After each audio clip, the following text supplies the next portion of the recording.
Charles Billi is a former anchor and reporter with more than 30 years of experience covering storms in Florida, and he is in Tampa.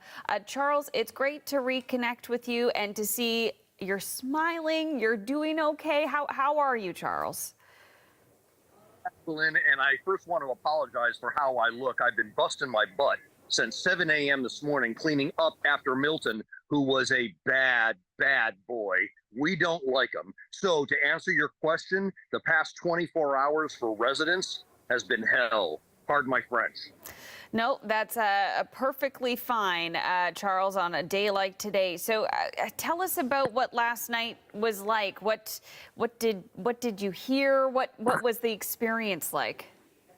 Well, let me just answer you directly that first question. What was it like? What did I hear? That is one of the most frightening things about a hurricane. You hear sorts of sounds that your brain cannot identify. You know, it's going through the, your Rolodex going, what is that? What is that? And when you don't know what the sound is, it's terrifying because you don't know if something's come through your roof, if part of your walls are ripped away, if that's some sort of flooding, if a wall is cracking, or if something has hit something on the outside of your house. I mean, or electrical problems. That's the other thing. And we've got the electric company right over my shoulder here already trying to get people connected. Hundreds of thousands are without power in Florida on a warm day after, a horrible hurricane, and we got to clean all this up. So It hasn't been fun. Well, that's encouraging that the electrical company is there trying to get you restored, Charles. Give us a little look around at what you're dealing with today. Okay, I can't move too much because I'm on internet, so Okay. I don't want to. But if you guys look through there, those are electric trucks. They're trying to lift actual wires off the road. You can see the cars as they pass. You can see, and I'm going to follow them, all of the debris that is left on the side of the road. And watch past that blue car. And now here's another gray one. Watch, just look at that just beyond it. Look at the size of that oak tree that has split in two and fallen over.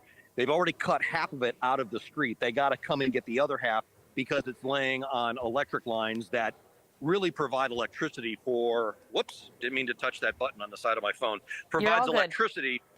Okay. Provides electricity for about 150 people on that grid that way. So it's not been good. Well, yeah, I mean, talking about down power lines there, Charles, I mean, it makes sense that officials are saying stay where you are if you can, and let us get things cleaned up and safe again before people are out and about. Very good point, and that I'm glad that you brought that up because the mayor herself said, look, we know you've evacuated, you want to get home, you want to check on your property, you're frightened, but let us get the roads clear because there's branches down, power lines down, all sorts of debris in the road.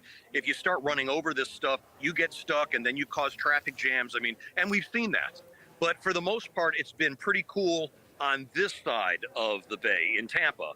You want to talk, it's the tale of two cities really, Jacqueline, because County, that is where the bomb was dropped. It's awful over there. And you have been showing it all day.